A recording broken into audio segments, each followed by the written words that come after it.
Hello there. German Chancellor Olaf Scholz traveled to Saudi Arabia on Saturday and met the Saudi Crown Prince.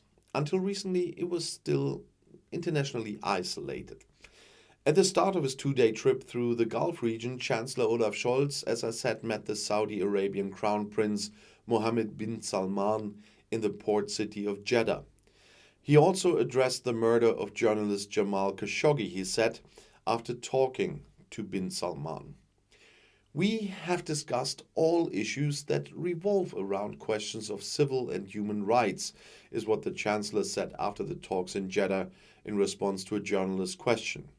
That's the way it should be, and you can be sure that nothing that needs to be said has gone unanswered.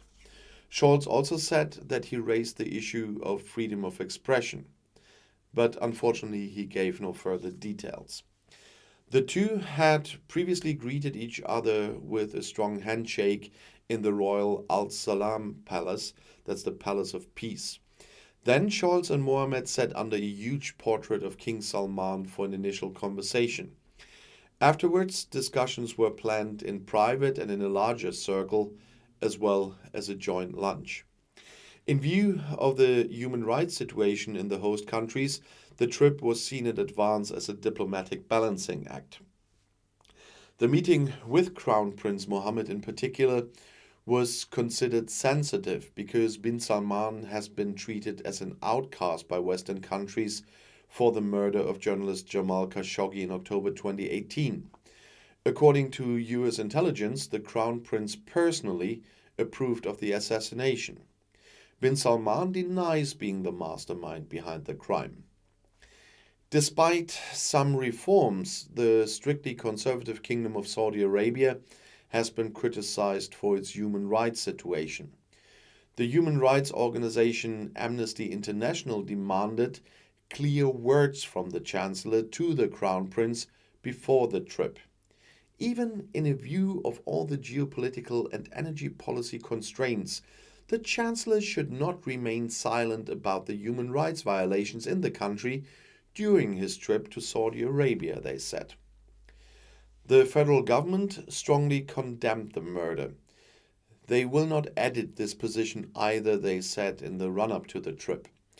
Saudi Arabia's importance as an exporter of fossil fuels and regional regulatory power makes a solid working relationship with the Crown Prince indispensable, according to government circles. Prince Mohammed will probably rule the country for the next 10, 20, or 30 years, they say.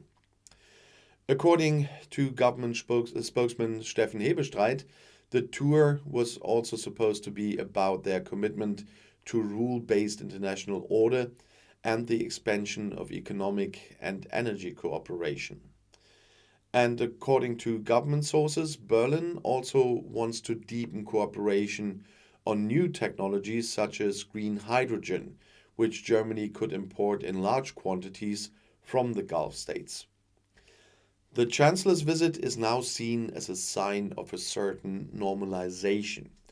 Government spokesman Steffen Hebestreit announced before the trip that Scholz wanted to address the murder during his visit. He also planned to address the human rights situation in the hard-ruled kingdom. In addition, the Yemen war, the situation in Syria and Iran, as well as trade relations and last but not least, cooperation in the energy sector were supposed to be discussed. Scholz traveled to the United Arab Emirates and then to Qatar on Saturday evening. Like Saudi Arabia, both countries are important energy exporters. Before the trip, it was still unclear which contracts would be concluded for the supply of gas or, in the medium and long term, hydrogen from the region to Germany. The Chancellor's environment said, "We will bring ambitious proposals to a conclusion there." However, the trip should not become a pure energy shopping tour. Scholz was accompanied by 11 top managers. Among others, it was Airbus, ThyssenKrupp, and Siemens Energy that were represented in the business delegation. And I'll see you in my next video. I'll be back.